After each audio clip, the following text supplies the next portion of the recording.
Vanessa set her suitcase beside the trunk of her car and smiled as she walked toward her parents' front door. 10 days on a luxury cruise. She'd spent months saving for it, imagining dinners together, sunsets on the ocean, and maybe, finally, feeling like she belonged in her own family. Her father opened the door before she could knock. "We're ready," he said. "Great, I'll grab your bags." "No need." Vanessa frowned. A second later, her younger brother walked out carrying a backpack. He grinned. "Thanks for the vacation, sis." Vanessa stared at him. "Why are you carrying luggage?" Her father answered before anyone else could. "We decided your brother is coming instead." Silence. What?" He shrugged as if he'd switched dinner reservations, instead of replacing his daughter on a trip she'd paid for. "Your brother needed a break more than you." Vanessa looked at her mother, expecting at least one protest. Instead, her mother quietly adjusted her purse and avoided eye contact. "I know it's disappointing," she murmured, "but you'll understand someday." For a long moment, nobody spoke. They were waiting for Vanessa to argue, to cry, to beg. Instead, she smiled. "Have a wonderful trip." Then she turned around and walked back toward her car without another word. None of them noticed the small smile disappear from her face the moment she closed the driver's door. They only watched her leave, convinced she'd accepted their decision. They had no idea that before they even reached the cruise terminal, Vanessa would make one phone call that would change everything. Months earlier, the cruise had seemed like the perfect gift. Vanessa was 34, worked long hours, and had always been the dependable one. Whenever her parents needed help with repairs, medical bills, or unexpected expenses, she found a way to make it happen. She wasn't wealthy, but she planned carefully, saved consistently, and wanted to create one happy memory they could all share together. She had booked a luxury suite for 3 people, prepaid the beverage package, reserved specialty dining every evening, selected shore excursions at every port, and loaded thousands of dollars in onboard credit so her parents wouldn't have to worry about spending money. It had all been a surprise. Her parents had cried when she handed them the printed itinerary. "This is too much," her mother had said. "You deserve it," Vanessa had replied. Apparently, that gratitude had an expiration date. Now, standing alone in her driveway, after being replaced by the unemployed younger brother who had contributed nothing, Vanessa replayed her father's words. "Your brother needed a break more than you." Not "can we talk about this?" Not "would you mind?" Just a decision, already made. She didn't chase their car. She didn't call them. Instead, she picked up her phone, found the cruise line's customer service number, and waited calmly for someone to answer. When the representative came on the line, Vanessa gave her booking number, confirmed her identity, and quietly began making changes.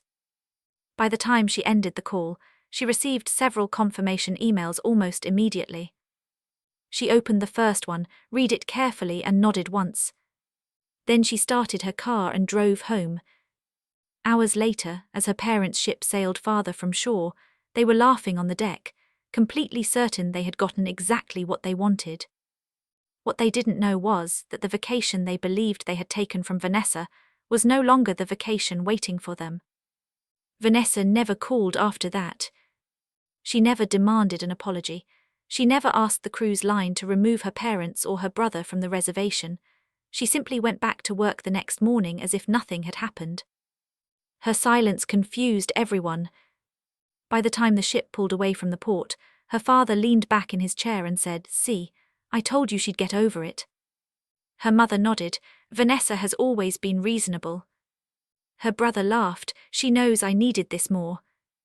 None of them questioned why she had accepted the situation so easily. They had spent years assuming she always would. That assumption hadn't appeared overnight. Growing up, Vanessa had been the dependable child. When their parents needed help moving furniture, she showed up. When the furnace broke one winter, she paid for the repair. Birthdays, anniversaries, holiday dinners. If money was short, Vanessa quietly covered the difference without expecting recognition. Her younger brother, on the other hand, drifted from one job to another before eventually stopping work altogether. Whenever relatives asked about him, their parents always had an excuse. He's figuring things out. He's had bad luck. He just needs someone to believe in him. Meanwhile, Vanessa's reliability became something they expected instead of appreciated. During the drive to the cruise terminal, her parents continued reassuring themselves they had made the right decision. "This trip will do him good," her mother said. Her father smiled toward his son. "Maybe he'll come back motivated." Her brother stretched comfortably in the back seat. "I deserved one good thing this year." Miles away, Vanessa's phone buzzed. A message from her mother appeared. "Thank you for understanding. We'll bring you something nice from every port." Vanessa read it once. She didn't reply. Instead, she opened the confirmation emails from the cruise line. Every requested modification had been processed successfully. She reviewed each line carefully, closed her phone and placed it face down on her desk. No anger. No celebration.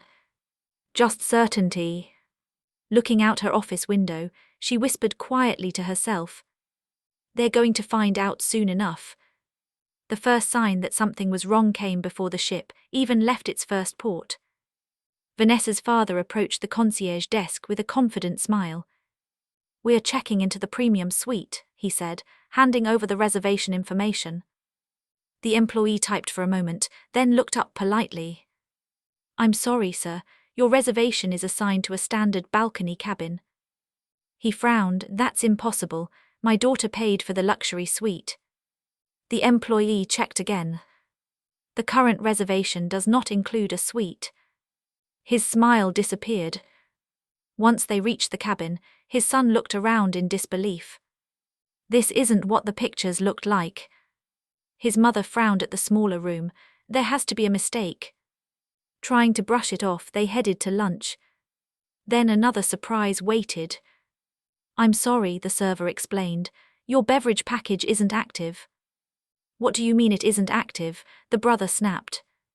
"The reservation doesn't include one." By dinner, the problems kept piling up. Their specialty dining reservations had vanished.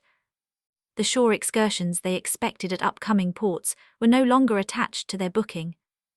The onboard spending credit showed a balance of 0. Other passengers waiting nearby couldn't help overhearing as voices grew louder. "This is ridiculous," Vanessa's father said. "Get your manager, my daughter paid for everything." A manager arrived and reviewed the reservation history. After several moments, she looked up calmly. "Sir, the purchaser contacted us before departure and modified the booking. Those premium benefits were removed in accordance with our policies. Your current reservation reflects those authorized changes." The family fell silent. Vanessa hadn't cancelled their cruise. She had simply reclaimed everything she had personally paid to provide beyond the basic reservation. Meanwhile, relatives back home began noticing something odd. The parents had promised photos from exclusive restaurants, private excursions, and luxury amenities. Instead, their social media showed ordinary buffet meals and crowded deck chairs. Questions started appearing in the comments. "Weren't you supposed to have the suite?" The brother pulled his father aside. "I still want the excursions, just pay for them." His father hesitated, then slowly reached into his wallet. With a frustrated sigh, he handed over his credit card. The arguments didn't stop after that. Every time the ship reached a new port, another decision had to be made. "Are we paying for this excursion or not?" Vanessa's brother asked, staring at the brochure. His father rubbed his forehead. "Do you know what we've already spent? You brought me here to have a vacation. We brought you because you said you needed a break." His mother tried to calm them, but every meal, activity, and unexpected charge became another source of tension. What they had imagined would be 10 relaxing days turned into constant discussions about money. Back home, Vanessa's phone lit up for the first time since they had sailed. Her father called. She let it ring. A text arrived moments later. "Vanessa, there's been a misunderstanding with the reservation. Call me." She didn't answer. The next day, another message appeared. Can you contact the cruise line? They made changes that weren't supposed to happen.